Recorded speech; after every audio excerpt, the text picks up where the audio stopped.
Hello, I'm Mrs. Powers, and I'm a 5th grade teacher. I'm reading books aloud here so that students can follow along and hopefully begin to enjoy reading a little bit more. The book I'm going to read is The Sea of Monsters, and it is a sequel to The Lightning Thief. You really ought to read the first book, The Lightning Thief, first, to better enjoy this book, and you'll have a better idea of the characters that are going to be in this book, because they are the same characters that were in The Lightning Thief. I am not reading The Lightning Thief on here because my students will be reading that book this year with me. So The Sea of Monsters is the second book in the series by Rick Riordan, and it's a very enjoyable series. I will stop every now and then to explain different things or to ask questions for you to think about, and we will read for about 30 minutes, which is what you should be reading each night anyway. So let's get started. Chapter 1. My best friend shops for a wedding dress. My nightmare started like this. I was standing on a deserted street in some little beach town. It was the middle of the night. A storm was blowing. Wind and rain ripped at the palm trees along the sidewalk. Pink and yellow stucco buildings lined the street, their windows boarded up. A block away, past a line of hibiscus bushes, the ocean churned. Florida, I thought, though I wasn't sure how I knew that. I'd never been to Florida. Then I heard hooves clattering against the pavement. I turned and saw my friend Grover running for his life. Yeah, I said hooves. Grover is a satyr. From the waist up, he looks like a typical gangly teenager with a peach fuzz goatee and a bad case of acne. He walks with a strange limp, but unless you happen to catch him without his pants on, which I don't recommend, you'd never know there was anything unhuman about him. Baggy jeans and fake feet hide the fact that he's got furry hindquarters and hooves. So a satyr is a mythical creature in Greek mythology, and they are half goat, half man. So that's one of his friends. So we're kicking off the story, and like I said, if you've read The Lightning Thief before, you're going to know who Grover is and who our narrator is here. Grover had been my best friend in 6th grade. He'd gone on this adventure with me and a girl named Annabeth to save the world, but I hadn't seen him since last July when he set off alone on a dangerous quest. A quest no satyr had ever returned from. Anyway, in my dream, Grover was hauling goat tail, holding his human shoes in his hands, the way he does when he needs to move fast. He clopped past the little tourist shops and surfboard rental places. The wind bent the palm trees almost to the ground. Grover was terrified of something behind him. He must have just come from the beach. Wet sand was caked in his fur. He'd escaped from somewhere. He was trying to get away from something. A bone-rattling growl cut through the storm. Behind Grover, at the far end of the block, a shadowy figure loomed. It swatted aside a street lamp, which burst in a shower of sparks. Grover stumbled, whimpering in fear. He muttered to himself, "Have to get away. Have to warn them." I couldn't see what was chasing him, but I could hear it muttering and cursing. The ground shook as it got closer. Grover dashed around a street corner and faltered. He'd run into a dead-end courtyard full of shops. No time to back up. The nearest door had been blown open by the storm. The sign above the darkened display window read, "St. Augustine Bridal Boutique." Grover dashed inside. He dove behind a rack of wedding dresses. The monster's shadow passed in front of the shop. I could smell the thing. A sickening combination of wet sheep wool and rotten meat, and that weird sour body odor only monsters have.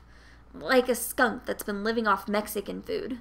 So this author is really good at using a lot of descriptive language to try and help you picture everything. So please try to visualize all the stuff in your head.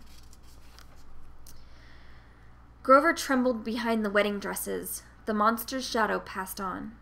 Silence, except for the rain. Grover took a deep breath.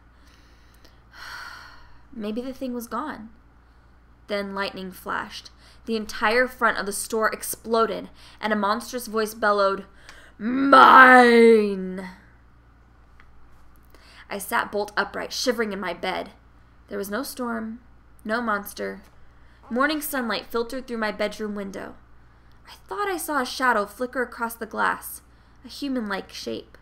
But then there was a knock on my bedroom door. My mom called, "Percy, you're going to be late."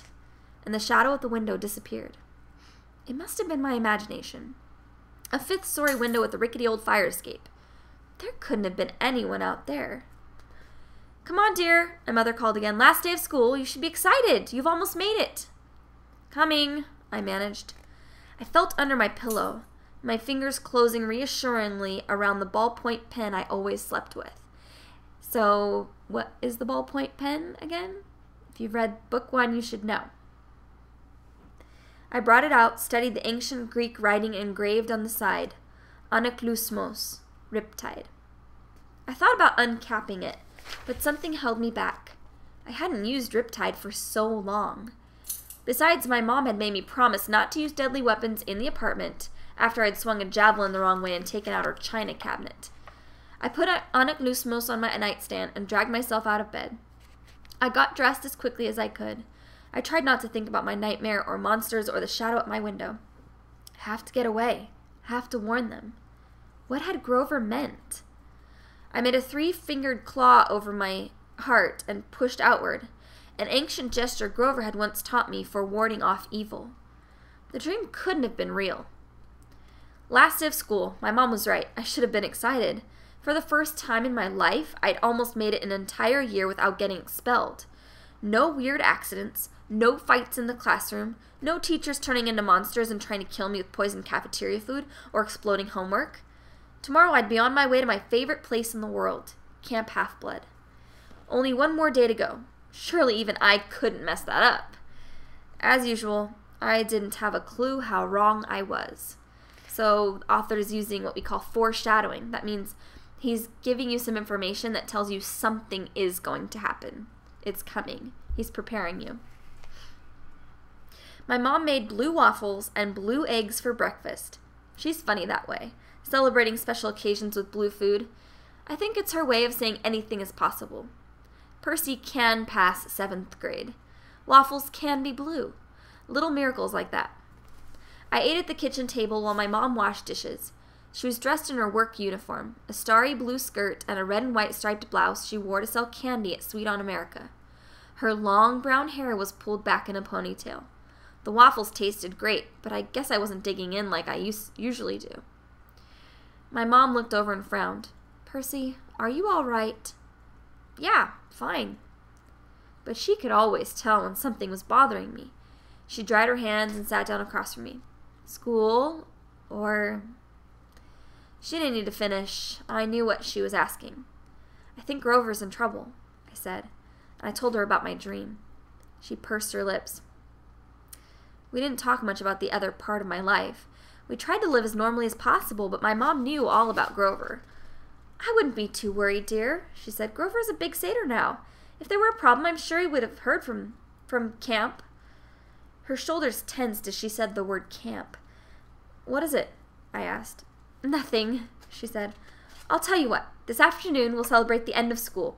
I'll take you and Tyson to Rockefeller Center, to that skateboard shop you like." Oh man, that was tempting. We were always struggling with money. Between my mom's night classes and my private school tuition, we could never afford to do special stuff like shop for a skateboard. But something in her voice bothered me.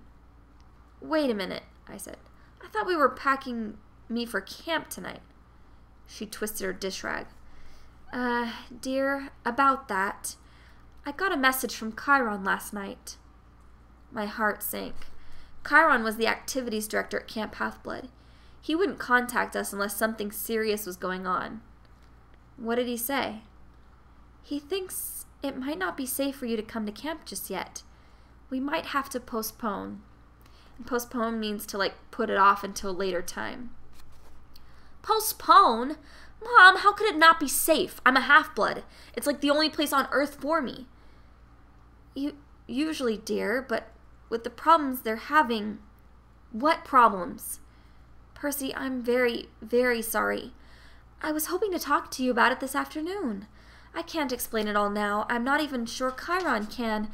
Everything happened so suddenly." My mind was reeling. How could I not go to camp? I wanted to ask a million questions, but just then the kitchen clock chimed the half hour. My mom looked almost relieved. 7:30, dear. You should go. Tyson will be waiting. But, Percy, we'll talk this afternoon. Go on to school. That was the last thing I wanted to do, but my mom had this fragile look in her eyes, a kind of warning, like if I pushed her too hard, she'd start to cry. Besides, she was right about my friend Tyson. I had to meet him at the subway station on time or he'd get upset. He was scared of traveling underground alone. I gathered up my stuff, but I stopped in the doorway. Mom, this problem at camp, could it have anything to do with my dream about Grover? She wouldn't meet my eyes. We'll talk this afternoon, dear.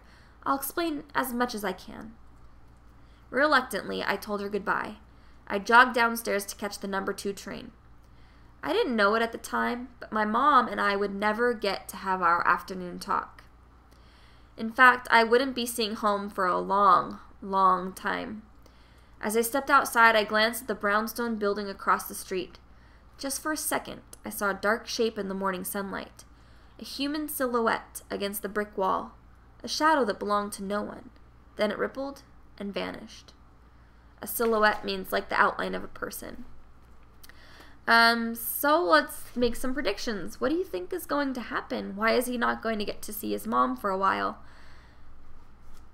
If you read the last book, you should have some pretty good ideas. Chapter 2. I played dodgeball with cannibals. And I don't know if you know what cannibals are. Cannibals are creatures that eat their own kind. So if a human eats a human, they are considered a cannibal. So it doesn't sound too pleasant. My day started normal, or as normal as it ever gets at Meriwether College Prep. See, it's this progressive school in downtown Manhattan, which means we sit on beanbag chairs instead of at desks, and we don't get grades, and the teachers wear jeans and rock concert t-shirts to work. And that's all cool with me. I mean, I'm ADHD and dyslexic, like most half-bloods, so I'd never done that great in the regular schools, even before they kicked me out. The only bad thing about Meriwether was that the teachers always looked on the bright side of things, and the kids weren't always, well, bright. Take my first class today, English. The whole middle school had read this book called Lord of the Flies, where all these kids get marooned on an island and go psycho. If you're marooned on an island, it means you are stranded or stuck on an island. For our final exam, our teacher sent us into the break yard to spend an hour with no adult supervision to see what would happen. That's their test. And I'm sure some of you are thinking that would be a pretty awesome test. What happened was a massive wedgie contest between the 7th and 8th graders, 2 pebble fights, and a full tackle basketball game. The school bully, Matt Sloan, led most of those activities. Sloan wasn't big or strong, but he acted like he was. He had eyes like a pit bull and shaggy black hair, and he always dressed in expensive but sloppy clothes, like he wanted everybody to see how little he cared about his family's money. One of his front teeth was chipped from the time he'd taken his daddy's Porsche for a joyride and run into a "Please slow down for children" sign. Anyway, Sloan was giving everybody wedgies until he made the mistake of trying it on my friend Tyson. So wedgies are when somebody lifts the back part of somebody else's underwear up. So if you can imagine that. Tyson was the only homeless kid at Meriwether College Prep. As near as my mom and I could figure, he'd been abandoned by his parents when he was very young, probably because he was so different. He was 6'3" and built like the abominable snowman, but he cried a lot and was scared of just about everything, including his own reflection. His face was kind of misshapen and brutal looking. I couldn't tell you what color his eyes were because I could never make myself look higher than his crooked teeth. His voice was deep, but he talked funny, like a much younger kid. I guess because he'd never gone to school before coming to Meriwether. He wore tattered jeans, grimy size 20 sneakers, and a plaid flannel shirt with holes in it. He smelled like a New York City alleyway because that's where he lived, in a cardboard refrigerator box off 72nd Street. Meriwether Prep had adopted him as a community service project, so all the students could feel good about themselves. Unfortunately, most of them couldn't stand Tyson. Once they discovered he was a big softy, despite his massive strength and his scary looks, they made themselves feel good by picking on him. I was pretty much his only friend, which meant he was my only friend. So what he's saying there is he's his only friend, and so that means that he's Percy's only friend, is probably because Percy is friends with him. Other kids don't want to be friends with Percy. My mom had complained at the school a million times that they weren't doing enough to help him. She'd called social services, but nothing ever seemed to happen. The social workers claimed Tyson didn't exist. They swore up and down that they'd visited the alley we described and couldn't find him. Though how you miss a giant kid living in a refrigerator box, I don't know. It sounds mysterious to me. Anyway, Matt Sloan snuck up behind him and tried to give him a wedgie, and Tyson panicked. He swatted Sloan away a little too hard. Sloan flew 15 feet and got tangled in the little kid's tire swing. Sounds like he got what was coming to him, to me. "You freak!" Sloan yelled. "Why don't you go back to your cardboard box?" Tyson started sobbing. He sat down in the jungle gym so hard he bent the bar and buried his head in his hands. "Take it back, Sloan!" I shouted. Oh, sorry. That's not Tyson. "Take it back, Sloan," I shouted. It's all in the character. Sloan just sneered at me. "Why'd you even bother, Jackson? You might have friends if you weren't always sticking up for that freak." I balled my fists. I hoped my face wasn't as red as it felt. He's not a freak. He's just... I tried to think of the right thing to say, but Sloan wasn't listening. He and his big, ugly friends were too busy laughing. I wondered if it were my imagination or if Sloan had more goons hanging around him than usual. I was used to seeing him with 2 or 3, but today he had like half a dozen more, and I was pretty sure I'd never seen them before. "Just wait till PE, Jackson," Sloan called. "You are so dead." When first period ended, our English teacher, Mr. DeMilo, came outside to inspect the carnage. He pronounced that we'd understood Lord of the Flies perfectly. We all passed this course, and we should never grow up to be violent people. Matt Sloan nodded earnestly, then gave me a chip-toothed grin. I had to promise to buy Tyson an extra peanut butter sandwich at lunch to get him to stop sobbing. I am a freak. I am a freak? He asked me. "No," I promised, gritting my teeth. "Matt Sloan is the freak." Tyson sniffled. "You are a good friend. Miss you next year if I can't." His voice trembled. I realized he didn't know if he'd be invited back next year for the community service project. I wondered if the headmaster had even bothered talking to him about it. "Don't worry, big guy," I managed. "Everything's going to be fine." Tyson gave me such a grateful look, I felt like a big liar. How could I promise a kid like him that anything would be fine? Our next exam was science. Mrs. Tesla told us that we had to mix chemicals until we succeeded in making something explode. Another test that I'm sure you would enjoy. Tyson was my lab partner. His hands were way too big for the tiny vials we were supposed to use. He accidentally knocked a tray of chemicals off the counter and made an orange mushroom cloud in the trash can. So like a mushroom cloud is, it has the shape of a mushroom, that kind of shape cloud. It's like poof. After Mrs. Tesla evacuated the lab and called the hazardous waste removal squad, she praised Tyson and me for being natural chemists. We were the first ones who'd ever aced her exam in under 30 seconds. I was glad the morning went fast because it kept me from thinking too much about my problems. I couldn't stand the idea that something might be wrong at camp. Even worse, I couldn't shake the memory of my bad dream. I had a terrible feeling that Grover was in danger. In social studies, while we were drawing latitude-longitude maps, I opened my notebook and stared at the photo inside. My friend Annabeth on vacation in Washington, D.C. She was wearing jeans and a denim jacket over her orange Camp Half-Blood t-shirt. Her blonde hair was pulled back in a bandana. She was standing in front of the Lincoln Memorial with her arms crossed, looking extremely pleased with herself, like she'd personally designed the place. See, Annabeth wants to be an architect when she grows up, so she's always visiting famous monuments and stuff. She's weird that way. She'd emailed me the picture after spring break, and every once in a while I'd look at it just to remind myself she was real, and Camp Half-Blood hadn't just been my imagination. I wished Annabeth were here. She'd know what to make of my dream. I'd never admit it to her, but she was smarter than me, even if she was annoying sometimes. I was about to close my notebook when Matt Sloan reached over and ripped the photo off the rings. "Hey!" I protested. Sloan checked out the picture and his eyes got wide.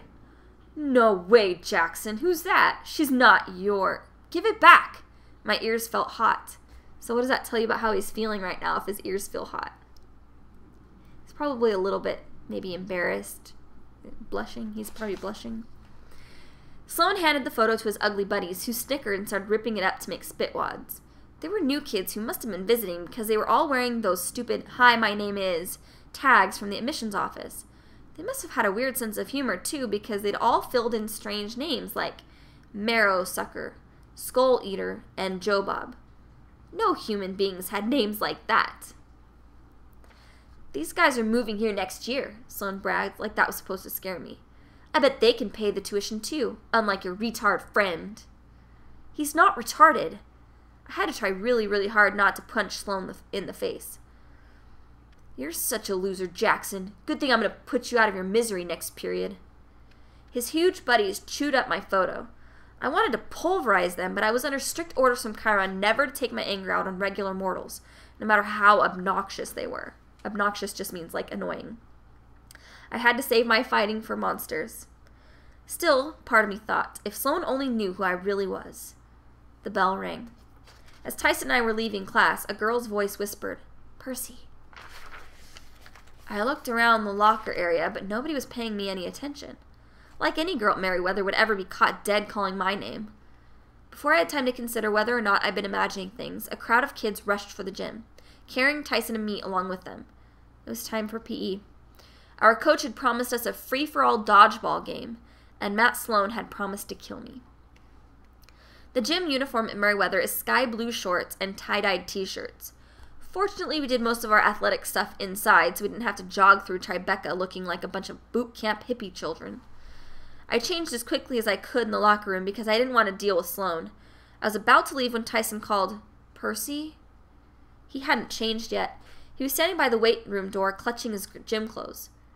"Will you, oh, yeah." I tried not to sound aggravated about it. "Yeah, sure, man."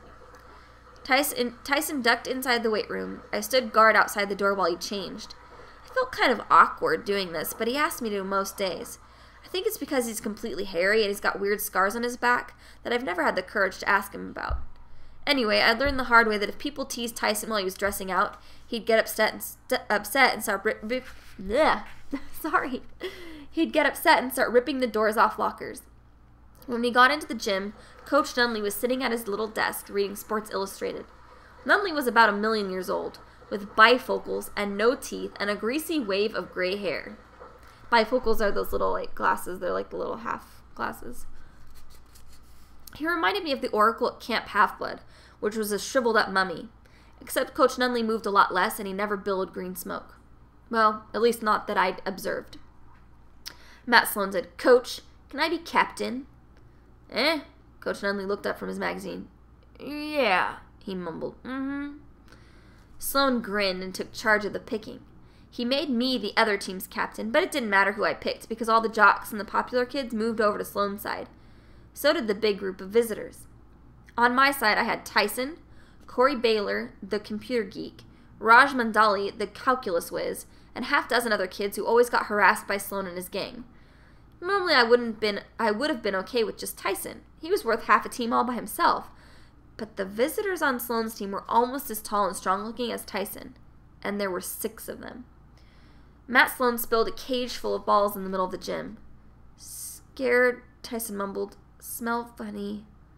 I looked at him. "What smells funny?" Because I didn't figure he was talking about himself. "Them," Tyson pointed at Sloan's new friends. "Smell funny."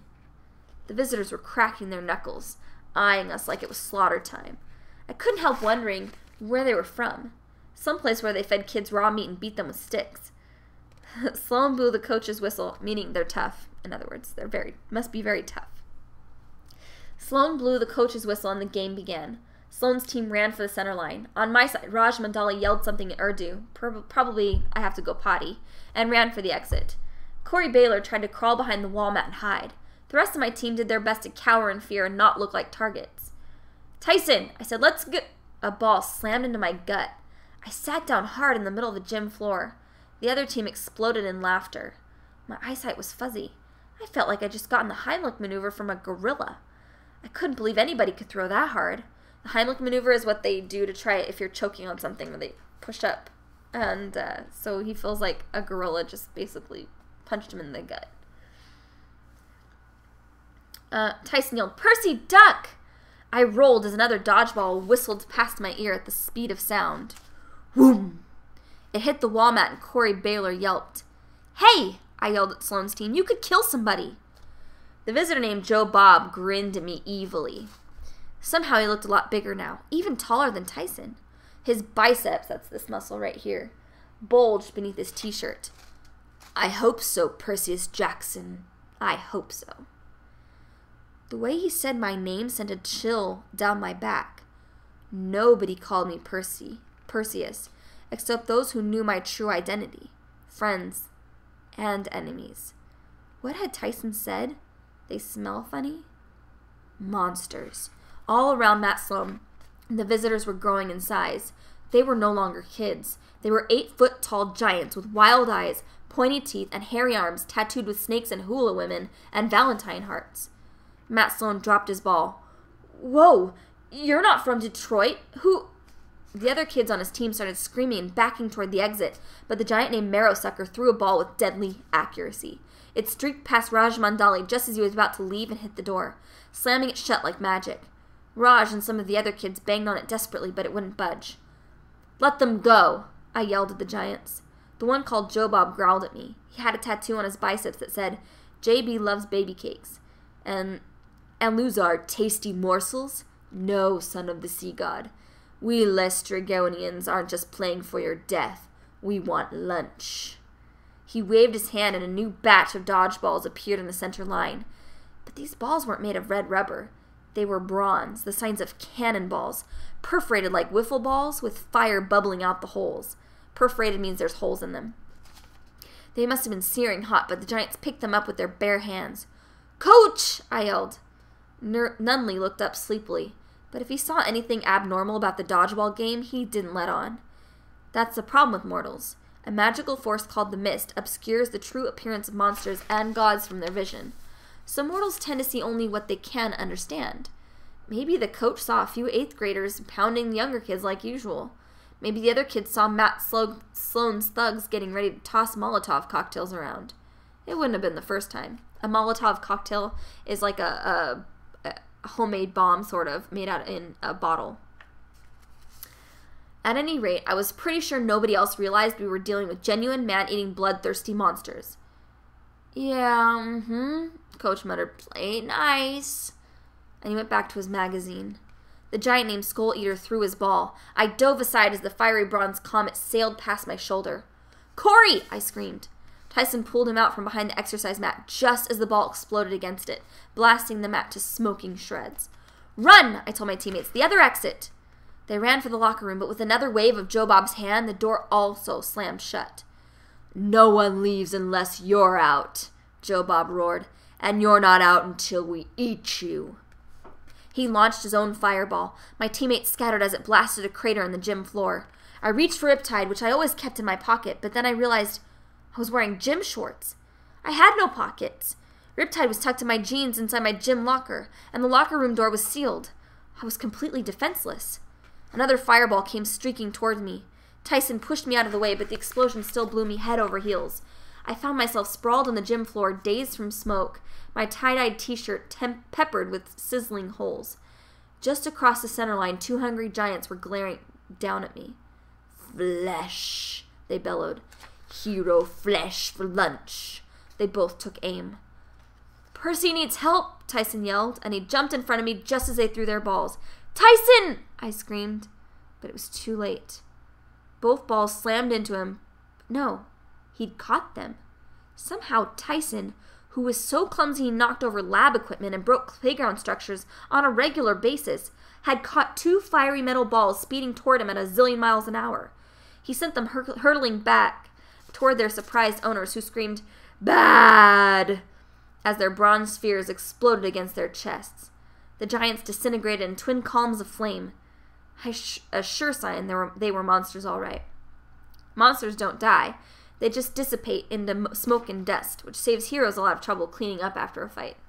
Dissipate means they, just disappear. "My brothers," Joe Bob the cannibal wailed. He flexed his muscles and his baby cake's tattoo rippled. You will pay for their destruction. Tyson, I said, look out! Another comet hurtled toward us. Tyson just had time to swat it aside. It flew straight over Coach Nunley's head and landed in the bleachers with a big kaboom. Kids were running around screaming, trying to avoid the sizzling craters in the floor. Others were banging on the door, calling for help. Sloan himself stood petrified in the middle of the court, watching in disbelief as balls of death flew around him. Coach Nunley still wasn't seeing anything. He tapped his hearing aid like the explosions were giving him interference, but he kept his eyes on his magazine. Surely the whole school would hear the noise. The headmaster, the police, somebody would come help us. Victory will be ours, roared Joe Bob the cannibal. We will feast on your bones. I wanted to tell him he was taking the dodgeball game way too seriously, but before I could, he hefted another ball. The other 3 giants followed his lead. I knew we were dead. Tyson couldn't deflect all those balls at once. His hands had to be seriously burned from blocking the first volley. Without my sword, I had a crazy idea. I ran toward the locker room. Move, I told my teammates, away from the door. Explosions behind me. Tyson had batted 2 of the balls back toward their owners and blasted them to ashes. That left 2 giants still standing. A 3rd ball hurtled straight at me. I forced myself to wait. 1 Mississippi, 2 Mississippi, then dove aside as the fiery sphere demolished the locker room door. Now, I figured that the built-up gas in most boys' locker rooms was enough to cause an explosion, so I wasn't surprised when the flaming dodgeball ignited a huge whoom. The wall blew apart. Locker doors, socks, athletic supporters, and other various nasty personal belongings rained all over the gym. I turned just in time to see Tyson punch Skull Eater in the face.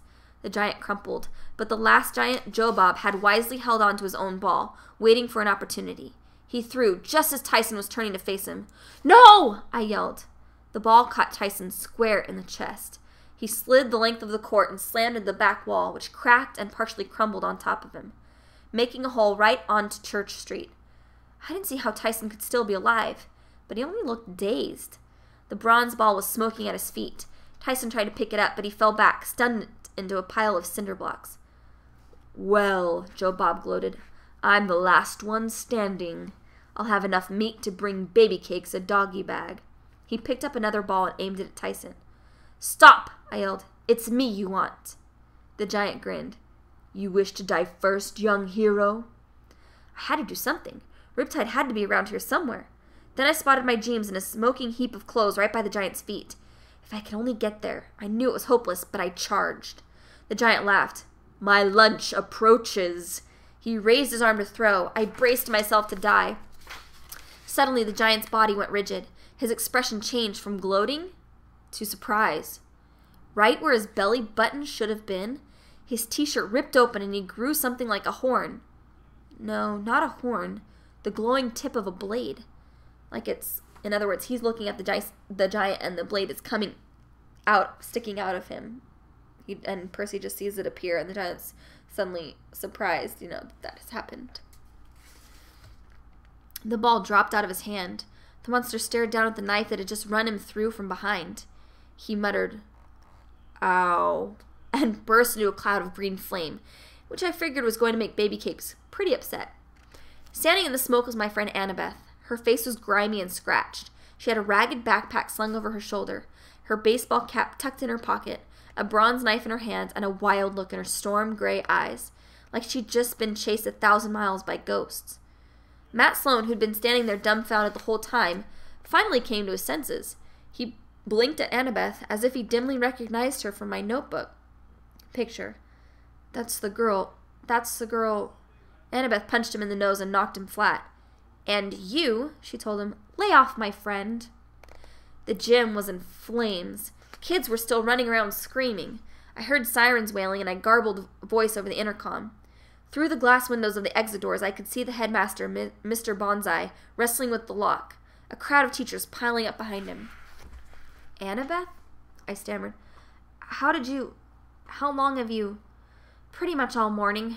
She sheathed her bronze knife, meaning she put it back in her sheath. She put it away. I've been trying to find a good time to talk to you, but you were never alone. The shadow I saw this morning, that was... My face felt hot. Oh my gods, you were looking at my bedroom window? There's no time to explain, she snapped, though she looked a little red-faced herself. I just didn't want to. There! A woman screamed. The doors burst open and the adults came pouring in. Meet me outside, Annabeth told me, and him. She pointed to Tyson, who was still sitting dazed against the wall. Annabeth gave him a look of distaste that I didn't quite understand. You'd better bring him. What? No time, she said. Hurry! She put on her Yankees baseball cap, which was a magic gift from her mom, and instantly vanished. So the cap makes her invisible. That left me standing alone in the middle of the burning gymnasium when the headmaster came charging in with half the faculty and a couple of police officers. Percy Jackson? Mr. Bonsai said. What? How? Over by the broken wall, Tyson groaned and stood up from the pile of cinder blocks. Head hurts. Matt Sloan was coming around too, meaning he's kind of waking up. He focused on me with a look of terror. Percy did it, Mr. Bonsai. He set the whole building on fire. Coach Nunley will tell you. He saw it all. Coach Nunley had been dutifully reading his magazine, but just to my luck, he chose that moment to look up when Sloan said his name. Eh? Yeah, The other adults turned toward me.